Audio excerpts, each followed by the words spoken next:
Hello friends, welcome back to my channel. दोस्तों, आज की इस वीडियो में मैं आपको बताने वाला हूं दोस्तों, अगर आपके पास ओवरवॉच 2 में ब्लैक स्क्रीन प्रॉब्लम हो रही है तो उसकी प्रॉब्लम कैसे सॉल्व कर सकते हैं।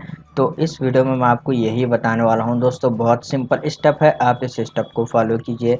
दोस्तों, इसमें जो है मैं आपको 5 मेथड बताने वाला हूँ जिससे आप इसकी प्रॉब्लम सॉल्व कर सकते हैं। तो यहाँ पर स्टेप नंबर 1, आपको स्टार्ट मेन्यू के ऊपर राइट क्लिक करना है। फिर आपको यहाँ पर टास्क मैनेजर के ऊपर क्लिक कर देना है। उसके बाद दोस्तों आपको यहाँ पर बैकग्राउंड में से अननेसेसरी ऐप्स जो है रिमूव कर देना है। जैसे कि यहाँ पर आप देख सकते हैं, ये जो एप्लीकेशन है यहाँ पर मेरे पास ये बैकग्राउंड में रन हो रहा है। अननेसेसरी ऐप्स को आपको डिसेबल कर देना है। राइट क्लिक कर कर आपको यहाँ पर एंड टास्क के ऊपर क्लिक कर देना है। तो इस तरीके से आपके पास जो भी अननेसेसरी बैकग्राउंड में ऐप्स रन हो रहे हैं तो आप उसको डिसेबल कीजिए।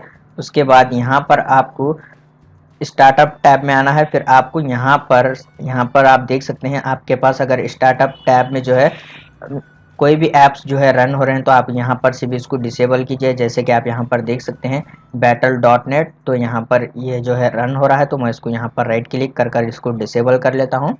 उसके बाद इस तरीके से आप यहाँ पर से जो भी ऐप्स को आपको यूज़ नहीं करना है तो आप उसको यहाँ से डिसेबल कर सकते हैं। फिर आप इस विंडो को क्लोज कीजिए। उसके बाद स्टेप नंबर 2, आपको विंडोज़ 11 के सर्च बार में टाइप करना है डिवाइस मैनेजर। उसके बाद आपको इसको क्लिक कर कर ओपन कर देना है। फिर आपको यहाँ पर डिस्प्ले अडाप्टर का ऑप्शन दिख रहा है, आप इसको डबल क्लिक कीजिए, ये ऑप्शन एक्सटेंड हो जाएगा। फिर आपको यहाँ पर ग्राफिक कार्ड को आपको सेलेक्ट करना है।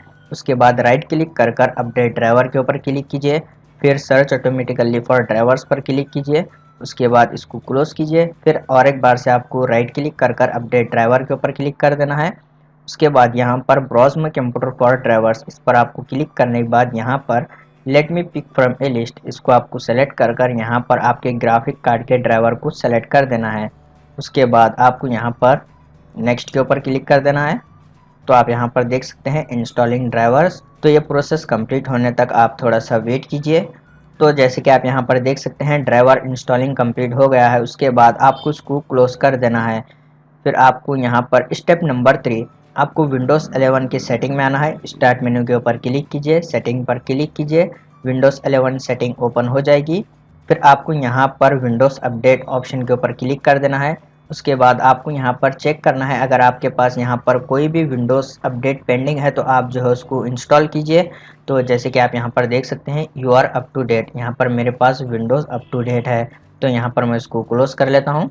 स्टेप नंबर 4, आपको रन कमांड ओपन करना है। विंडोज़ की प्रेस करते हुए आप आर प्रेस कीजिए, शॉर्टकट की से रन कमांड ओपन हो जाएगा। फिर आपको यहाँ पर इस तरीके से टाइप कर देना है। उसके बाद आपको ओके के ऊपर क्लिक कर देना है। उसके बाद आपको यहाँ पर सर्विसेज टैब में आना है। फिर आपको यहाँ पर हाइड ऑल माइक्रोसॉफ्ट सर्विसेज, ये बॉक्स में आपको चेक कर देना है। यहाँ पर चेक कर कर आपको डिसेबल ऑल के ऊपर क्लिक कर देना है। उसके बाद अप्लाई के ऊपर क्लिक कर कर ओके के ऊपर क्लिक कीजिए। उसके बाद आपको यहाँ पर आपका पीसी रीस्टार्ट करने के लिए बोल रहा है, तो अभी यहाँ पर मैं पीसी को रीस्टार्ट नहीं करने वाला हूँ। उसके बाद यहाँ पर एग्जिट विदाउट रीस्टार्ट, इस पर क्लिक कीजिए।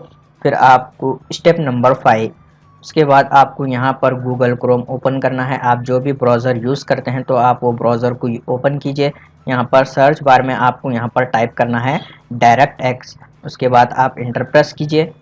तो जैसे कि आप यहाँ पर देख सकते हैं, यहाँ पर ये वेबसाइट को आपको क्लिक कर कर ओपन कर देना है। फिर आपको यहाँ से इजीली डायरेक्ट टेक्स्ट को जो है आपको डाउनलोड करना है आपके पीसी में।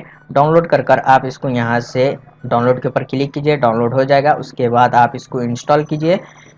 तो अभी मैं यहाँ पर इस क्रोम को क्लोज कर लेता हूँ। उसके बाद आप अपने पीसी को एक बार रीस्टार्ट कीजिए, प्रॉब्लम सॉल्व हो जाएगी। तो इस तरीके से आप इजीली प्रॉब्लम सॉल्व कर सकते हैं। उम्मीद है आपको ये छोटा सा वीडियो पसंद आ गया हो, तो प्लीज़ लाइक कर देना और चैनल को सब्सक्राइब करे बिना मत जाना। मिलते हैं नेक्स्ट वीडियो में।